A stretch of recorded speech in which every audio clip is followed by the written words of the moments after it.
Hello, everyone. For this week's Forum Response, I chose Reading the Bible with the Founding Fathers, Chapter 6, A Defense of Liberty Against Tyrants, the Bible, the Right of Resistance, and the American Revolution by Daniel Driesbach.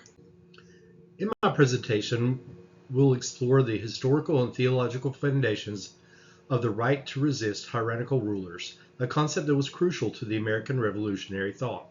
As discussed by Dreisbach, central to this debate are key biblical texts such as Romans 13:1-7 and 1 Peter 2:13-17, which calls for submission to authority. However, Acts 5:29 offers a counterpoint that justifies disobedience when rulers act contrary to God's will.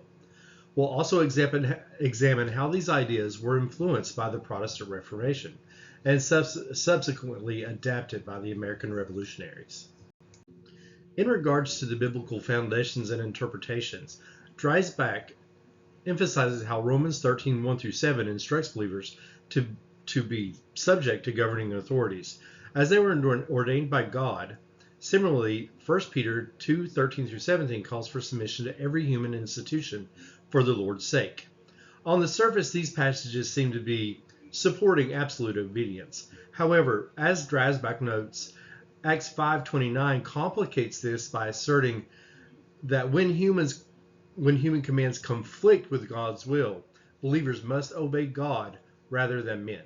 This tension between obedience and resistance was a central issue for American colonists as they grappled with the legitimacy of resisting British rule. Another author, his name is Robert News, points out that Paul's words in Romans was not a theology of the political accommodation. This was the theology of a martyr, who we all know Paul was, and he knew that God would avenge the deaths of the innocent. And it is also key to note that Paul wrote this during the times of Nero, who was very well known to be violent toward Christians. European influences played a big part in how we think about resistance and subjugation. Dreisbach points out that the Protestant Reformation significantly shaped the ideas about civil obedience and resistance. Martin Luther and John Calvin, while advocating for obedience to rulers, also suggests that rulers who defy God's laws may lose their legitimacy. The Vindiciae Contra Tyrannos, published in 1579, explicitly argued for the right to resist tyrants. Samuel Rutherford's Lex Rex, as highlighted by Dreisbach, further develops these ideas, emphasizing that the law is above the king and that the rulers are accountable to both God and the people.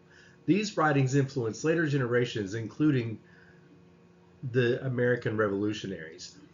And it also, Rain Kincaid points out in Christian's Defense Against Tyrants that the Vindiciae had a tremendous impact on John Locke. And it's important because John Locke is somebody who Thomas Jefferson seriously emulated throughout his life and during the creation of our nation. In the latter part of chapter 6 of Dreisbach's book, these theological ideas were directly applied to the American revolutionaries. The Declaration of Independence reflects the principles of resistance theology, asserting the right of the people to overthrow the government that violates their God-given rights. The American revolutionaries drew on the Protestant resistance literature to justify their rebellion against British tyranny.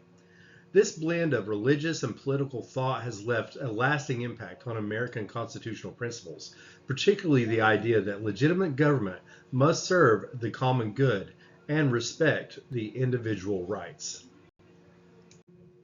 Thank you for joining me for my video today. I just think it's important to highlight that it's not always been a Christian tradition that we should be resistant to tyrants. This is kind of an idea that came about really during the Protestant Reformation, but it's always kind of been simmering on the back burner, and those verses and that justification was waiting to be extracted by biblical scholars.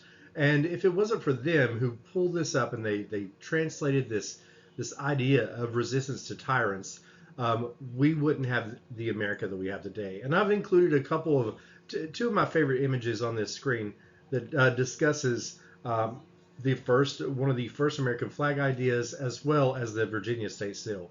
I think these are both really wonderful examples of who we are and where we come from as Americans.